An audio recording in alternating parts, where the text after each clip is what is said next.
을 하고 있는 40대 중반의 일반인입니다. 한참 중국이나 일본 쪽으로 우리나라 물건들을 수출할 때 시작했던 사업이었는데 규모가 작다 보니 처음부터 발품 팔아가면서 일했습니다. 몇 개월씩 중국에 나가 있고 몇 개월씩 일본에 나가 있고 몇 개월씩 동남아에 나가 있었죠. 요즘에야 저처럼 무식하게 직접 외국에 나가면서 발품 팔면서 일하는 사람이 어디 있겠냐마는 저는 아직까지도 직접 발로 뛰어가면서 일을 하고 있습니다. 얼굴 보고 일해야 마음이 열리고 신뢰를 줄 수 있다는 저만의 철칙이라고나 할까요. 이렇게 일하다 보니 1년의 절반은 외국을 돌아다니며 지내고 있습니다. 아이들이 어릴 때는 아내를 많이 못 도와줘서 참 미안하고 아이들이 초등학교에 들어가게 되면서는 아이들과 많이 못 놀아줘서 아이들한테 참 미안합니다. 미안한 마음이 많은 남편이자 아빠입니다. 방학이 되면 제가 해외에 나가는 일정과 겹칠 때 몇 주 정도는 외국에서 함께 생활하기도 하는데 처음에는 외국에 나간다고 하니까 좋다고 따라다녔지만 점점 아이들이 커지면서부터는 막상 해외에 가봐야 집에 있어야 하고 답답하니 이제는 같이 안 가려고 하는 편입니다. 확실히 이게 여행이랑은 다르다는 걸 알게 된 것 같습니다. 그래도 아내는 아직까지 이런 생활이 싫지 않은 모양입니다. 외국에 나가면 백화점을 많이 가거든요. 백화점 가면 작은 거라도 꼭 하나씩은 사주기 때문에 좋아하는 것 같아요. 돈 벌어서 이럴 때 써야지 어쩌겠습니까? 이러면서 점수 따고 그러는 거지요. 아내와는 어릴 때부터 알고 지낸 사이였으며 오랫동안 연애하다가 결혼해서 그런지 서로 간의 믿음도 강한 편이고 아주 편안하고 가까운 사이입니다. 어릴 때부터 알았다 보니 제 친구들이나 아내 친구 구분할 필요 없이 서로 잘 알고 지낸 만큼 가깝습니다. 학교도 전부 다 근처였고 제 친구 중에는 아내와 초등학교부터 같이 다닌 놈도 있습니다. 그렇게 어릴 때부터 알고 지내는 사이다 보니까 서로 공감하는 부분도 많은 것 같고 그 둘만 아는 초등학교와 중학교의 학창시절 이야기도 많이 하더라고요. 그러다 보면 저도 모르게 질투를 하고 있고 왜 나보다 내 아내를 더 잘 알고 친한 것 같은지 괜히 기분이 나쁠 때도 있었습니다. 그리고 은근히 저를 견제하듯이 제 아내랑 더 친한 척하는 그 꼬라지가 참 보기 싫더군요. 하지만 다른 남자가 그랬다면 더 질투심이 느껴졌겠지만 저하고도 벌써 30년을 가까이 알고 지낸 만큼 절 친한 사이이기에 크게 신경 쓰지는 않았습니다. 다만 그놈 와이프랑 그놈 저희 부부까지 같이 술을 자주 마시는데 아주 가끔 술을 많이 마시는 날에 옛날 학창시절 이야기까지 나오면 둘이서 붙어 앉아서 장난도 치고 끌어안기도 합니다. 아무리 친구 사이라지만 서로 부부가 다 보고 있는 앞에서 철구지처럼 그런 행동을 할 때면 사실 기분이 그다지 좋지는 않습니다. 나이 들어서 적당히 선을 지켰으면 좋겠다는 생각이 들지만 그렇게 행동하지 않는 녀석들도 있거든요. 은근히 즐기는 표정으로 그러고 있으면 괜히 더 짜증 나더라고요. 하지만 그럴 때마다 그놈 와이프는 아무렇지 않은 척 같이 웃으며 어울리는데 저 혼자서만 불쾌한 기색을 내비치면 왠지 속이 좁은 남자처럼 보일까 혼자서 참고 있습니다. 친구만 아니었으면 강하게 말렸겠지만 저보다도 더 가까웠던 친구인데 뭐 어쩌겠나 싶기도 하더라고요. 다음 달 저녁 먹을 때 아내한테 넌지시 말을 꺼낼 때도 있었습니다. 아무리 친했던 친구 사이라지만 그렇게 부둥켜 안고 노는 건 좀 아니지 않냐고 좀 자제했으면 좋겠다고 말을 하기도 했습니다. 하지만 제 아내는 그냥 친한 친구 사이라서 장난이 심한 것뿐이라며 앞으로는 조심하겠다고 대답하지만 그 말도 늘 그때뿐이었죠. 그렇게 사소한 것들이 거슬리기 시작했을 무려 3개월간 외국 출장 업무를 끝내고 한국에 도착했을 때였습니다. 평소처럼 면세점에서 산 위스키를 같이 마시기 위해 친구네 부부를 집으로 초대했고 평소 같았으면 시끌벅적한 분위기에 기분 좋게 모여서 술을 마셨을 텐데 그날따라 분위기가 냉랭하더라고요. 분명히 아무렇지 않게 대화를 나누고 있지만 나만 모르고 있는 기미를 있다는 기분 아십니까? 뭔가 저만 외톨이가 된 것 같은 기분이 들더라고요. 분명히 이 사람들 사이에 뭔가 안 좋은 일이 생긴 것 같긴 한데 직접적으로 말을 꺼내기 참 애매한 그런 상황이었습니다. 외국에 오래 나가 있다가 한국에 오면 아무래도 그동안 이런저런 일들이 있기도 하니까 이런 기분을 느낀 적은 많았죠. 아무튼 그날따라 아내도 반응이 영 별로였고 뭔가 알 수 없는 찝찝한 기분이 들긴 했지만 또 혼자만의 오버라고 생각하고 넘겼습니다. 하지만 그 애매한 분위기는 술자리가 끝날 때까지 이어졌고 얼마 마시지도 않았는데 몸이 안 좋다며 그놈 부부는 집으로 가버리더라고요. 아내에게 무슨 일이 있었냐고 물었지만 아내는 별일 없다면서 다들 피곤해서 그런 거 아니겠냐고 말을 하더라고요. 그날 이후 한동안 찝찝한 기분은 계속되었지만 그 후로 평소와 다름없이 저와 아이들에게 잘하는 아내와 바쁘게 회사 일을 하다 보니 잊혀졌습니다. 외국에 출장을 나가면 그나마 일이 좀 여유로운 편이지만 한국에만 들어오면 일이 참 많습니다. 밀린 서류 업무도 많이 해야 하고 세금 신고나 처리해야 할 행정 업무도 많죠. 그날도 평소보다 늦게 야근을 하고 퇴근하는 길이었는데 집 앞 주차장에서 아내와 그 친구가 말다툼하고 있는 걸 봤습니다.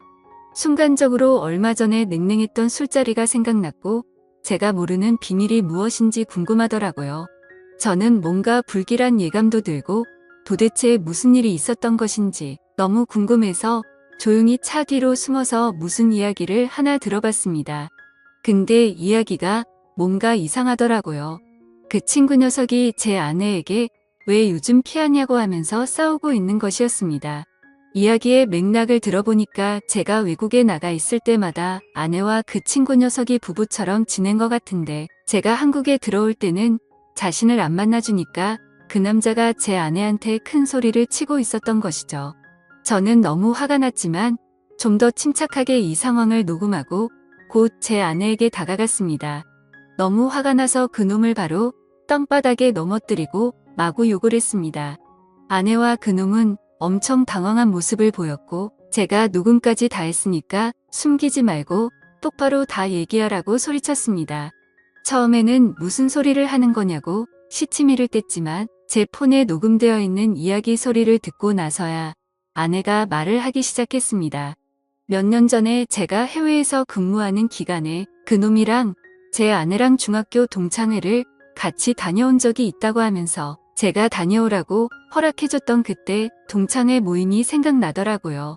제 입장에서는 당연히 별다른 문제가 없을 것 같아서 다녀와도 된다고 허락해준 것이었는데 그때 그 동창회에서 둘 다 술을 진탕 마시고 근처 숙박업소로 갔고 그렇게 둘이서 처음으로 실수를 했다고 하더라고요. 술김에 저지른 한 번의 실수라고 생각하고 서로 조용히 그때 그 사건을 덮기로 했는데 그 후로 저 몰래 둘이서 몇 번 만나서 술도 먹고 같은 실수를 반복하게 됐고 그러면서 바람은 아니지만 필요할 때만 만나는 그런 관계로 지내게 되었다고 했습니다. 그래서 최근까지도 한 달에 한두 번씩 만남을 가졌다고 하더라고요. 그런데 제가 한국 오기 얼마 전부터 한때 친구였다고 생각했던 그 정신 나간 놈이 점점 제 아내에게 무리한 것들을 요구하기 시작했고 심지어는 애들이 있는 집까지 찾아와서 아내에게 같이 있자고 했던 것이었습니다. 아내는 그놈을 달래서 보내거나 그것이 안 되면 같이 나가서 아파트 옥상으로 올라가서 더러운 시간을 보냈다고 하더군요. 이렇게라도 해주지 않으면 친구 녀석이 도저히 집에 갈 생각을 안 했기 때문에 어쩔 수 없었다고 말했습니다. 그런데 점점 더 그놈이 제 아내에게 집착하면서 만나는 횟수가 많아졌고 결국 아내가 그만 만나자면서 헤어지자고 한 상태라고 하였습니다. 지금까지 있었던 모든 일들이 실수라고 생각하고 다시는 이런 실수를 하지 않겠다고 눈물을 흘리며 믿어달라고 말하더군요.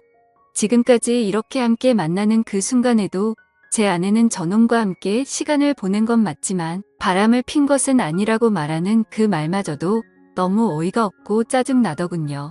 저는 지금도 그때를 생각하면 너무 화가 나서 말이 안 나옵니다. 정말 어떻게 사람이 이럴 수 있나 싶습니다. 세상이 미쳐 돌아가는 건지 사람이 미쳐 돌아가는 건지 머리가 어지럽습니다. 저는 일단 그놈 와이프에게 전화를 해서 불러냈고 제가 듣고 본 사실들을 모두 이야기해 주었습니다. 그 더러운 놈과 제 아내는 무릎을 꿇고 있었고 제 아이들도 보고 있었습니다. 다시 안 그러겠다며 손이 발이 되도록 빌더군요. 그놈 와이프의 요구대로 의미도 없는 각서와 지장을 찍고 그놈 부부는 집으로 돌아갔습니다. 그렇게 그 친구네 부부는 집으로 돌아갔고 그 부부가 돌아간 이후에도 제 아내는 저에게 잘못했다고 계속 사과를 했지만 저는 그런 아내를 쳐다보지도 않았습니다.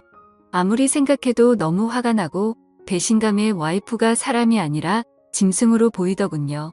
저는 어떻게든 가장으로서 이 집안을 이끌어 나가기 위해 일하고 아내에게 명품도 많이 사주고 애들 잘 챙겨주라고 집에 돈도 많이 보냈지만 그녀는 그 돈으로 다른 남자랑 놀아나는 데 썼다고 생각하니까 너무 배신감이 들었습니다. 최선을 다해서 참고 또 참았지만 도저히 화가 삭혀지지 않아서 장인어른께도 전화를 드렸고 지금까지 있었던 사실을 모두 말씀을 드리며 따님을 데리고 가시라고 하였습니다. 그러고는 종이 박스를 구해와서 아내의 짐을 다 담고 당장 내 눈앞에서 꺼지라고 말했습니다. 장인어른과 장모님이 저희 집에 도착했을 때 장모님께서는 딸을 잘못 키워서 미안하다고 저에게 용서해달라고 하셨고 장인어른은 아내에게 화를 내며 욕을 마구 하셨습니다.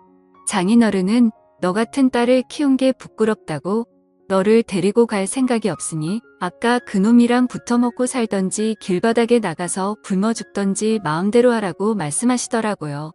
이런 상황에서 제 아내 편을 들지 않고 따끔하게 혼내는 그 모습이 약간은 통쾌하더군요. 이런 상황에서 만약에 아내 편을 들었다면 저는 그 자리에서 모든 걸 다 뒤집어 엎으려고 했었거든요. 더 이상 듣고 싶지도 않고 보고 싶지도 않으니 일단 따님 데리고 나가셔서 밖에서 때리시든 처가에 가셔서 때리시든 알아서 하시라고 하였습니다. 현관문 앞에 있는 박스를 챙겨서 내보냈습니다. 아이들도 제법 컸기에 대충 상황을 알고 이해하는 듯 했습니다. 다음날 회사를 다녀오니 아내는 집에 와 있었고 저녁상을 차려서 식탁에 앉아 있었지만 아이들도 집안의 분위기를 눈치채고는 방에서 나오지 않고 있었습니다. 저는 아내에게 집에서 나가달라고 말했습니다. 도대체 그놈과의 만남이 얼마나 좋았으면 몇 년 동안 이렇게 지내왔는지, 또 아이들이 집에 있는데 그놈이 집에 들어오게 하였고 어떻게 내 친구였던 놈과 온갖 더러운 짓을 할 수가 있냐며 따졌습니다. 그러자 아내의 태도는 가관이었습니다. 아내는 저에게 그럼 당신은 얼마나 깨끗하냐며 역으로 따지는 것이었습니다. 사업을 하다 보면 그런 술집도 갈 수 있고 솔직히 없어도 다니지 않냐고 말하더군요.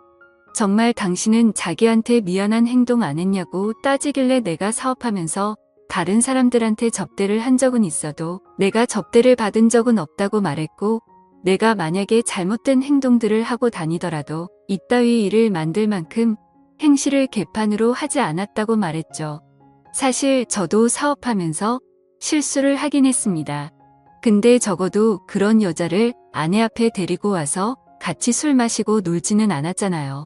아내는 처가에 돌아갔고 저는 아내에게 이혼을 요구했지만 아내는 제발 용서해달라며 이혼만큼은 참아달라고 부탁하고 있는 상황입니다.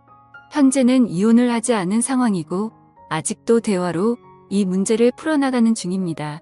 아이들은 아빠의 뜻대로 따라가겠다면서 자기들 때문에 아빠의 선택에 방해가 되고 싶지 않다고 하더군요.